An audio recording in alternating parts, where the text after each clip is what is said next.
Hey y'all, insight number 5, it's the last one for the week. We're in chapter 30. There's so much in this chapter that I have underlined and marked because there's just so much like nuggets of gold. But I picked out one I felt most prayerful that you'd get something from.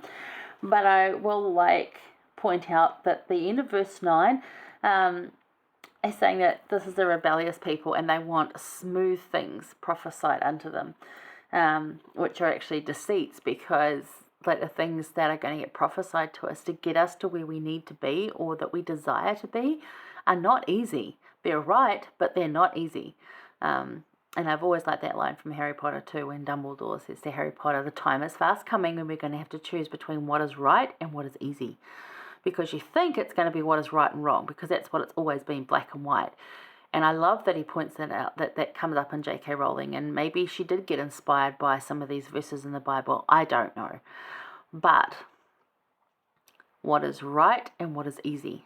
Because it's not always something that you choose that's wrong, but it might be easy, and it's not the right thing. It's not the good thing or the best thing for you.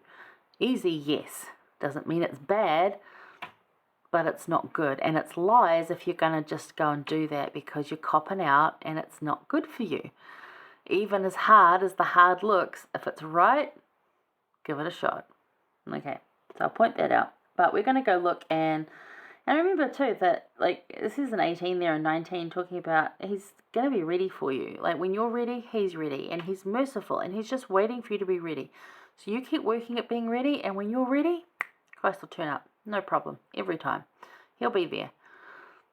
As soon as you're ready, he's ready. And there's no waiting around for him. It's waiting around for yourself to be ready. So work on being ready. If you're not feeling that he's there for you, work on being ready for the next thing. He'll turn up. Okay. But we're going to look at more specifically 20 to 21, which reads, And though the Lord give you the bread of adversity and the water of affliction, yet shall not thy teachers be removed into a corner any more, but thine eyes shall see thy teachers. And thine ears shall hear a word behind thee, saying, This is the way, walk ye in it, when you turn to the right hand, and when you turn to the left. Now, a couple of points here. This is the way to follow Christ. This is how to bring Christ into your life. And you're like, well, how? Because, although we have there the bread of adversity and the water of affliction, humanity, it's interesting that he uses bread and water there too. That could have deeper symbolic meanings. I don't know. There's no particular footnotes or anything there. It just says adversity, which, we know what adversity is. Maybe that's got something, maybe it's not. Maybe it was just something that they had been, that everyone knew of, so that's why Isaiah used those words. I don't know. But yeah, though we have those things in humanity, because that is what humanity is. But we shall see the teacher. We shall see, and you look in the footnote there, that teachers should be singular and should be teacher, as in the Lord Jesus Christ. And that's what the footnotes will tell you. And he will tell us how to turn left to right, right to left. And there'll be that voice behind you that says, nudges you this way or nudges you that way. And that's part of that holistic healing, that kintsugi process, that individual growth that we've talked about this week. It's all in there, helping us to become better than what we are today. It's all part of that long part of it.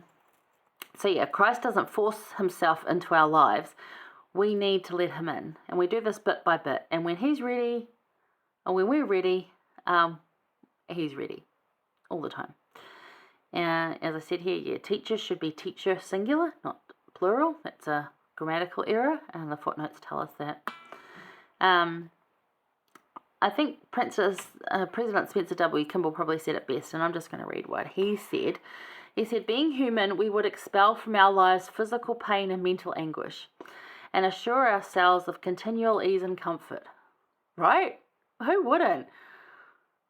If that was an option to live without the pain and discomfort, and we'd have ease and comfort all the days of our lives, if that was an option, yeah, count me in.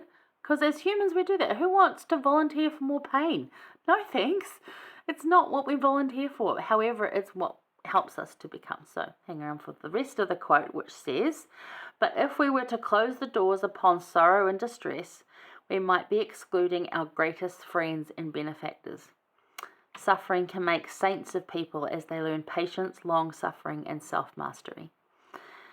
So, this is the way of mortal life, and the rewards and experience are simply miraculous. Now, while I wouldn't call myself a saint yet, and I don't think anybody would, because I'm not, however, I can definitely tell you that the sorrow and distress and the suffering that I've been through has definitely made me a better person. It's made me kinder, more understanding of others, more loving in general.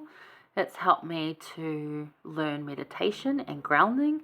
It's helped bring me closer to Christ. It's put me in a place where I'm like happier to give service, and it's helped me become, and this is a process that's been going on my entire life. And for many years I fought it, going, just take away the pain, take away this, take away that. And yet in doing that, if Lord had actually done that, if the Lord had actually taken away all of that, would I be who I am? No, I wouldn't. I'd be stuck back without that solution, because I wasn't actually listening to what the solution was. The solution was more Christ in my life. And that has been one of the biggest blessings. Christ has always been in my life, but I was like wanting to progress, thinking that I couldn't because I had all this pain and distress, whereas actually it was through the pain and distress that helped me progress. It's interesting, and for those that have been through that kind of pain and suffering and distress, and you can fight it and it just makes it worse, or you can just like try and work with it and do what you can and move through it, and that actually not only makes it easier, but if you combine that with your relationship with Christ, it can just ease things and doesn't take the pain away, doesn't take the suffering away, and yet you are in a better place to deal with all those things. You are more capable of dealing with them and going through them, and the next time they come around, or they come around harder, you're like, okay, I can do this. It changes who you are and what's going on there. So actually, while we as humans would like to banish these things from our lives, they can become really valuable to us if we see them for what they actually are, as part of that becoming process. Now, Elder Gong, he said, we may for a time lose our way. God lovingly assures us, no matter where we are or what we have done, there is no point of no return. He waits ready to embrace us. So if you're feeling like you're fighting the pain and the hard right now, go and embrace the Lord with it, and just lay it at his feet, honestly, and just say, look, I'm struggling with this so much, and he will help you. Now, it's not probably going to be the way you think, and it's not going to be all at once, but help will come. And it's that process we talked about in insight number 3. Insight number 3. So if you missed that one, go have a look at that. Where each of our growth patterns and each of our becomings are tailored to us in our own specific ways. The things that we go through are designed for us to grow specifically for us. Like, our trials aren't meant for anyone else. You look at someone else's trials and think, oh, I'll take theirs, it's way easier. For them, it's just as hard. Like on a scale, it would be just as hard as the ones you're facing. Even though someone else could do the ones you're facing, no problem. But for them, they have ones that are hard for them. So everyone's hard is the same hard. They're just different things, and it's going to look different. Yeah, now that can sound confusing, so I'm sorry if it is. But there you have it. Hopefully you got something out of this week. It's all about the holistic healing, the marvelous work and the wonder, having that relationship with Christ, and knowing that he does know you, and he is going to come and rebuild you from being broken, but it's going to take time. So have patience with that. Have patience with yourself, and don't remove the privilege of that from your life. Have that in your life. Don't give up the solution. Hang on to the solution. Like, with both hands, hold on to that solution, because that is where all the goodness is found. Absolutely. Thank you for joining me this week. Stay safe out there. I'll see you next week. Love you guys.